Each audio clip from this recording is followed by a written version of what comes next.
Finally guys हामी यो हवेलीमा पुगिसकेका छौँ। एकै रातमा जङ्गबहादुर राणाले बनाएको हवेली हो अरे। यो वरिपरि चारैतर्फ हामी देखाउनेछौँ। हामी राखिएको छ यो पूजा कोठा हुनुपर्छ सायद, या यस्तो पुरानो जमानाको उही बेलाको जङ्गबहादुर राणाको देख्न सकिन्छ। यो उही बेला छालाका गाग्रीहरू हुन्। यो यताको लालतिर जाँदैछु, जहाँ जङ्गबहादुर राणाले एक रातमै हवेली बनाएको थियो अरे, त्यो देख्नेछौँ। त्यस टेबल कारबाट मान्छेहरूले आवाज जवाब गर्छन् र यहाँ टुरिस्टहरू अट्याक गर्छन्। धेरै टुरिस्टहरू यहाँ जम्मा हुन्छ।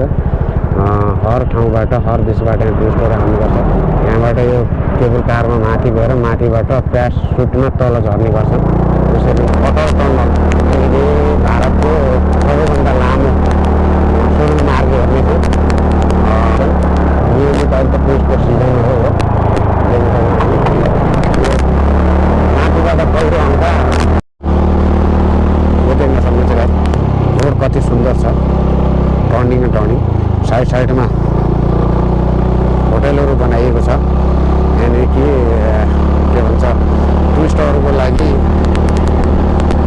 खानाको बादल फटे चट्याङ खसेर, त्यही भएर यो खोलामा बाढ आएको हुँदा ब्यास नदीको धेरै ठाउँमा नोक्सान पुर्याएको थियो। हामी त्यो ब्रिज क्रस गर्दैछौँ, पुल क्रस गर्दैछौँ। यहाँबाट लगभग 5-7 मिनटमा हामी अटल टनलको छेउमा पुग्नेछौँ। सुरु त्यसरी देख्न सकिन्छ। त्यो गाइज म अहिले लगभग अटल टनल पुगिसकेँ, जो भनिरहेको थिएँ। त्यहाँ अटल टनल पुग्यौँ हामी होइन। यहाँबाट लगभग 5 किलोमिटर टनलभित्रमा जस्तो मार्ग पार गर्नुपर्छ। त्यस पछाडि शिशु भन्ने नाम आउँछ, देख्न सक्छौँ। अटल टनल हो, यहाँबाट हामी पार गर्नेछौँ। यहाँ टुरिस्टहरू धेरै आइरहेका हुन्छन्। चारैतर्फ टुरिस्ट देख्न सक्नुहुन्छ। यहाँ यसैको लागि आउँछन् यहाँ टुरिस्टहरू हेर्नको लागि। हामी देख्न सक्छौँ सुरुवाती रूपमा यो अटल टनल सुरुङ हो। यो 9.5 किलोमिटर रहेको छ यसको लम्बाइ दूरी। हामी सुरुङभित्र प्रवेश गरिसकेका छौँ। हामी जाँदैछौँ, सुरुङ प्रवेश गरिसकेका चाहिँ हामी देख्न सक्छौँ होइन। हामी जान लागेका छौँ लगभग सुरुङको मध्य भागसम्म आइपुगेका छौँ। अब हामीलाई जब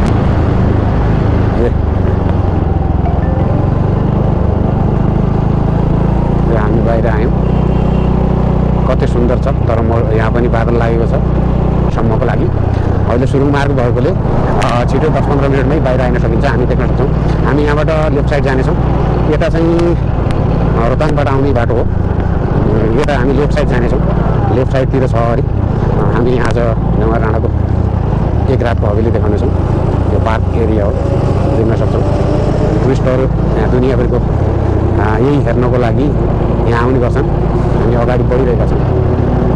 यहाँबाट 2-3 किलोमिटर अगाडि शिशु आउँछ। शिशुभन्दा अगाडि जानुपर्छ। हेर्छौँ कहाँ छ, यो देख्न सक्छौँ। हामी अगाडि बढिरहेका छौँ र अगाडि कति सुन्दर दृश्य छ। उताबाट आउँदा, मनालीबाट आउँदा रुख बिरुवाहरू कम्मै थियो भने रुख बिरुवाहरू पाइँदैन। नाङ्गै डाँडा, चिल्ला डाँडा देखिन्छन्, हेर्न सक्नुहुन्छ। पोइन्टहरू छ धेरै, चारैतर्फ भ्यू छ। यहाँ देख्न सक्नुहुन्छ। हामी अगाडि बढिसकेका छौँ। यहाँ पुग्नको लागि आउने ठाउँ नै हो। यहाँ हुन्छ यो शिशुको मार्केट हो, शिशुको बजार हो। यहाँ प्रायः हाम्रो नेपाली दाजुभाइहरू, कृपमा काम गर्नेहरू, होटलहरू पनि नेपाली दाजुभाइहरू टन्नै छ। यहाँ देख्न सक्छौँ हामीहरू। चारैतर्फ अगाडि हामी बढ्नेछौँ। यसै गरी देख्न सक्छौँ। यो शिशुको मार्केट हो। कुनै ठाउँ मात्र यो चिज हुन्छ। यहाँ लाउलमा धेरै गन्तव्य ठाउँसम्म जाने ठाउँ हो यो। हामी यहाँ एकछिन चिया पिन्छौँ। त्यस पछाडि अगाडि नियमित अगाडि बढ्नेछौँ हामी।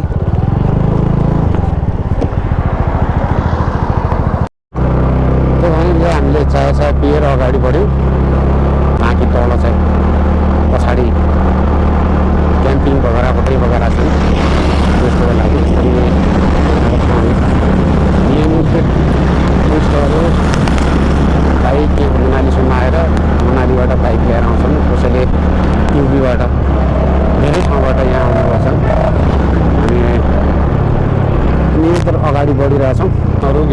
बगेरा जस्तो चिजहरू छ यहाँ सबै प्रायः जस्तो। गाउँ तल माथितिर साइडतिर रहेको छ। नालेहरूको दृश्य अवलोकन गर्न पाइन्छ।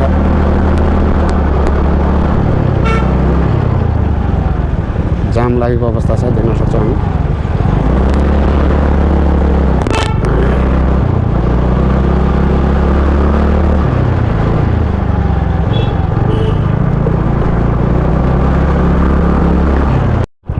यो रहेको छ पेट्रोल पम्प यहाँनिर। देख्न सक्छौँ यो पेट्रोल पम्प हो। यहाँबाट अगाडि जानेछौँ हामी।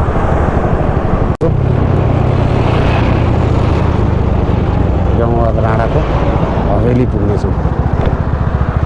यो छ, देख्न सक्छौँ यहाँनिर बौद्ध मन्दिर छ। यो मन्दिर पनि जमवारी यो वरिपरि चारौँतर्फ हामी देखाउनेछौँ। हामी अहिले देख्न सक्छौँ ठिक यसको अगाडि आइसकेका छौँ। यो देख्न सकिन्छ, यो हो एक रातमा बनाएको जमवार राणाले बनाएको चाहिँ हवेली हो। यसरी चारौँतर्फ देख्न सकिन्छ घरहरू छन्, गाउँ छ। यो देख्न सकिन्छ यो हवेली हो। हामी यो सानो सानो ढुङ्गाले सदियौँ पहिला कयौँ साल पहिला वर्ष पहिला भनौँ यसरीकन देख्न सक्छौँ हामी हवेली बनाएको थियो। लगभग 1 2 3 4 5 6 मन्जिलाको हवेली बनाएको थियो। यसरीकन देख्न सक्छौँ हामी। यो पुरा हवेली हो। यो गाउँ वरपर सबै देख्न सक्छौँ दृश्यहरू। म अहिले यसै ठाउँमा आएको छु, यसैको आतुरमा यहाँ पुगेको थिएँ।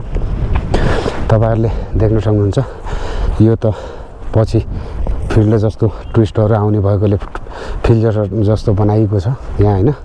नत्र भने यो पहिला सिङ्गल यति घर थियो। यो देख्न सक्छौँ हामी। यसभित्र गएर पनि देख्नेछौँ कस्तो कस्तो रहेछ, माथिसम्म दृश्य कस्तो बनाइएको रहेछ त।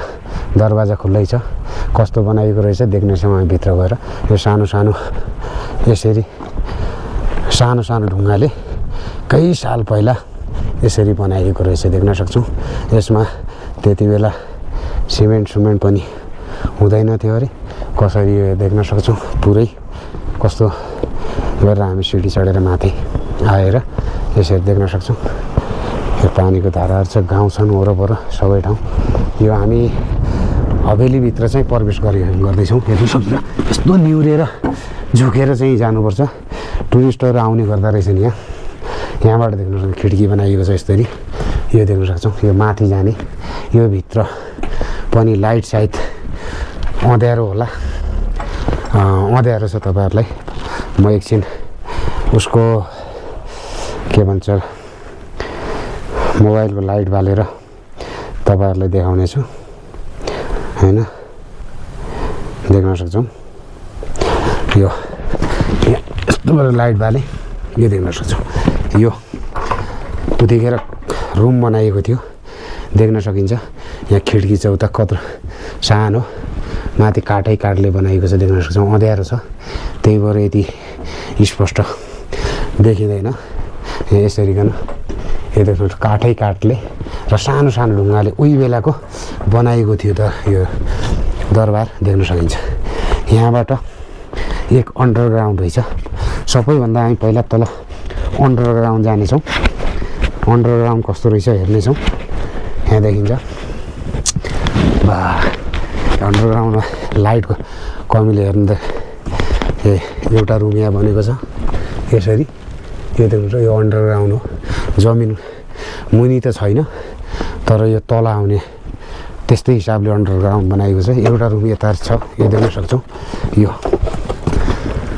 यसरी बाहिर हेर्ने त्यसरी हेर्ने एउटा रुम यो छ। लाइटको कमीले तपाईँहरूलाई स्पष्ट रुमहरूको नजारा देखिएको छैन होला। यसरीकन अहिले अडाइएको छ, देख्न सकिन्छ। अब माथि चढ्नेछौँ हामी। यहाँ एउटा तलमा चाहिँ 2 रुम बनाइएको रहेछ, देख्न सक्छौँ। अब माथि जान्छौँ। माथि 1 रुम 2 रुम। यो सानो किचन बनाइएको रहेछ। यसरीकन यहाँ देख्न सक्छौँ यो किचन हो, होइन? यो दोस्रो रुम, ग्राउन्डको 2टा रुम, त्यसको फर्स्ट फ्लोरमा यो दुईटा रुम र एउटा किचन रहेको छ। यसरी हेर्नु त्यतिखेर जङ्गबहादुर राणा बसेको ठाउँ हो यो। एक रातमै हवेली बनाएर यहाँ बस्ने। अब यहाँबाट यस्तो सिँढी छ देख्न सक्नुहुन्छ। यस्तो सिँढीबाट हामी माथि चढ्नेछौँ। यो देख्न सकिन्छ। अलिक गाह्रो छ माथि, लाइटको कमी छैन, अलिक गाह्रो छ माथि जानलाई। यसरी गर्न माथि उक्लिनेछौँ। यसरी गाह्रो बनाइएको छ देख्न सकिन्छ। यहाँबाट देख्न सक्नुहुन्छ यो बाहिर खिड्की बनाइएको छ। तर घरको नजाराहरू देख्नको लागि यसरी देख्न सक्छ। गाउँको पुरा यहाँबाट भ्यू देखिन्छ। कति सुन्दर, कति स्वच्छ सुन्दर भ्यू देखिन्छ।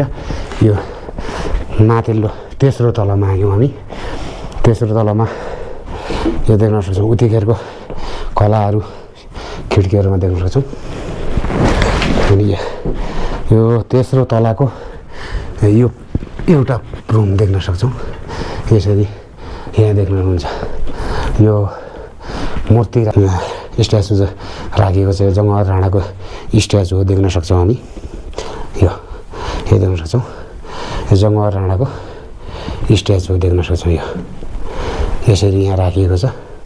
यहाँ गरी सजाइएको छ। यहाँ तोडफोड भएको छ, धेरै चिज थियो होला पहिला। यसरी यहाँ चित्राङ्कन गरिएको छ देख्न सकिन्छ भित्ताभरिमा। यो जङ्गबहादुर राणाको भित्ताभरिमा यसरी यो देख्न सक्नुहुन्छ। पुरा भित्तामा चाहिँ चित्राङ्कन गरिएको छ।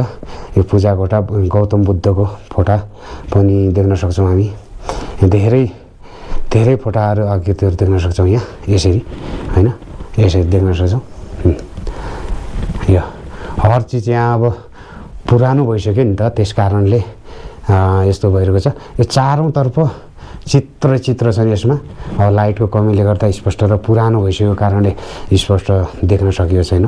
यो तेस्रो तलाको फर्स्ट रुम हो। अब यता छ फेरि सेकेन्ड रुम हेर्न सक्छौँ। सेकेन्ड रुम यहाँ पनि अँध्यारो छ।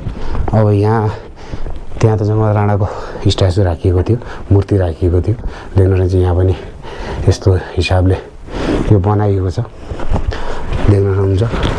अब यहाँबाट हामी यो तेस्रो, हामी चौथो तला माथि पुग्नेछौँ। यहाँबाट जाने अलि आसान सिँढी छ देख्न सक्छौँ। यो चौथो तला हो। यहाँ चौथो तलामा पुरा बाल्कनी बनाइएको छ।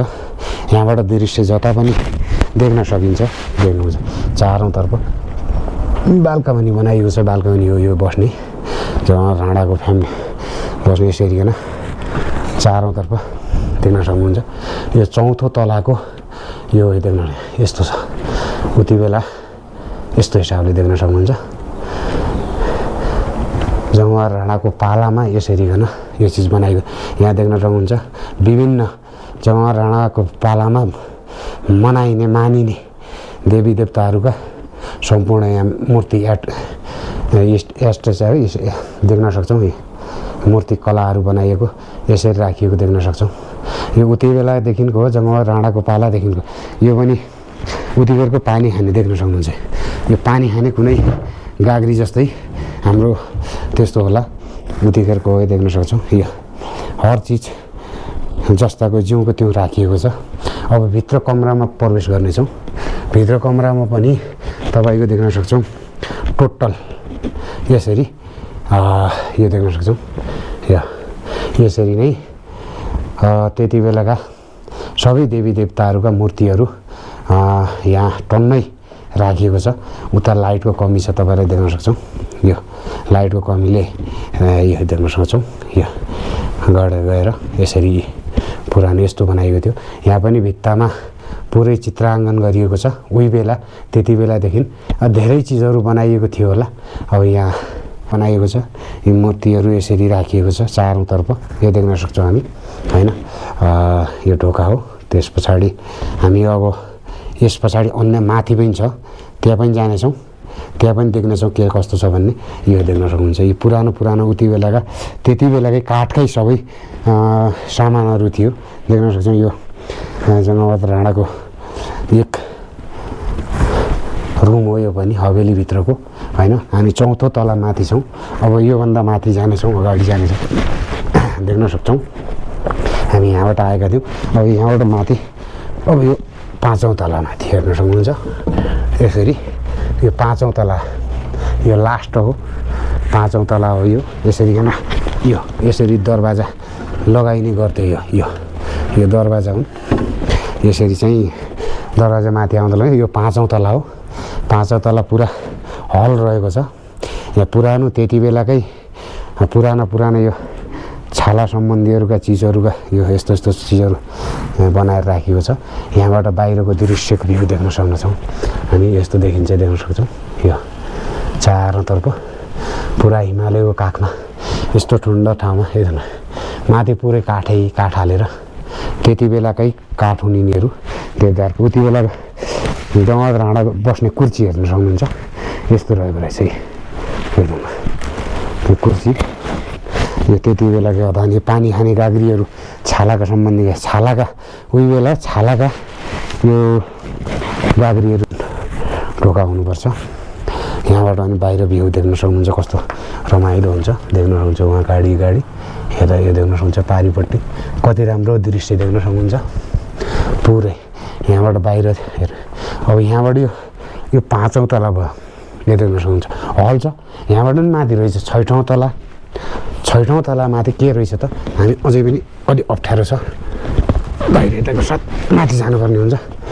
यो लास्ट 6औं तला पुरा हल छ, देख्न सक्नुहुन्छ। यो लास्ट 6औं तलामा हल छ। यहाँभन्दा माथि काठले पुरा छानो बनाइएको छ। यो देख्न सक्छौँ। अनि यो जङ्गबहादुर राणाको स्पेसली एक रातमा बनाइएको हवेली हो गाइस, देख्न सक्छौँ हामी पनि त्यही हवेलीभित्रै छौँ। हामी अहिले लास्ट 6औं तलामा छौँ। 6 तला माथि योभन्दा तल 5वटा तला छन्। सबैको विवरण हामीले तपाईँहरूलाई प्रत्यक्ष देखाइहाल्यौँ, बाहिरबाट दृश्य पनि देखाइहाल्यौँ। तपाईँहरूलाई देखाउँदैछौँ। यो देख्न सक्नुहुन्छ यहाँबाट पनि लास्ट 6औं तलाको यस्तो बनाइएको छ। यहाँबाट बाहिर गएर दृश्यहरू यसरी भ्यू हेर्नको लागि देख्न सक्नुहुन्छ। भ्यू हेर्नको लागि चारैतर्फको सुन्दरता यो देख्न सक्नुहुन्छ। खेतीहरू लगाइरहेको छन् अहिलेको सबै यहाँको पब्लिकहरूले। यो देख्न सक्छौँ यति सुन्दर छ। हामी टपमा आइपुगेका छौँ। अब यहाँ उतापट्टि पनि जाउँ। यतापट्टि लगभग यो पनि बाहिर हो। यहाँ सबै यो चाहिँ यहाँका फट्टाहरू सबै खसिसकेको अवस्था छ, छानाहरू गिरिसकेको अवस्था छ, देख्न सक्नुहुन्छ। यहाँबाट बाहिरको दृश्य यस्तो देखिन्छ। त यो पुरा 6 तला माथिसम्मको मैले तपाईँहरूलाई दृश्य देखाइसकेँ, देख्न सक्नुहुन्छ होइन। अब यो देख्न सक्छौँ हामी 6 तलाको माथि छौँ गाइज। म 6 तलाको माथि नै छु होइन। 6 तला माथि छौँ। 6 तला यहाँ देख्न सक्छौँ यो जङ्गबहादुर राणाको एक रातमा बनाइएको हवेली हो अरे। हामी यो पुरा हवेलीको पुरै तलमाथि पुरै ब्याकग्राउन्डबारे हामीले जान्ने कोसिस गऱ्यौँ, जान्यौँ। तर यहाँ अब हामीले पहिल्यैदेखि सुनिआएको देखिआएको हुँदा यहाँ सोध्नु पनि परेन, किनकि हामीलाई थाहा छ एकै रातमा यो जङ्गबहादुर राणाले बनाएको अरे। र आजलाई यो भिडियो यही अन्त गर्छु। नेक्स्ट भिडियो यस्तै रोचक भिडियोहरू ल्याएर तपाईँहरूको सामुन्ने उपस्थित हुनेछु। र च्यानलमा नयाँ हुनुहुन्छ भने च्यानल सब्सक्राइब गर्नुहोला र लाइक र कमेन्ट प्यारो कमेन्ट लेखेर मलाई सुझाव प्रतिक्रिया दिनुहोला। आजलाई यहीँ यो भिडियो समाप्त गर्छु। जङ्गबहादुर राणाको हवेलीबाट म आजको भिडियो यहीँ अन्तिम गर्दै बिदाई माग्छु। हवस् त, नमस्कार। सबै नेपाली दाजुहरूलाई गुड बाई भन्दै नेक्स्ट भिडियोमा उपस्थित हुनेछौँ। Bye bye. जय नेपाल, जय देश।